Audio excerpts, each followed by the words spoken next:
Hello friends, my name is Shushant Dhuri. In association with 𝐤𝐴𝐻, we are back again with a new exercise video. So our today's exercise is steam engine.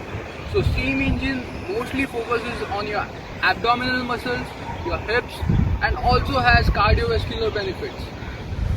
So in this exercise, what we are going to do is first we are going to take a leg distance which is hip width apart. Your fingers should be crossed and place your hands behind your head. Lift your left leg up, twist your torso and bring your elbow towards your knee. Go down to your starting position. Continue the same sequence with your right leg. Lift your right leg up. Take your elbow towards your knee and bring it down. Follow the same sequence. So as you progress with this exercise, you can increase your speed. Make sure while doing this exercise, you are maintaining a proper balance and you are not leaning forward, behind or sideward.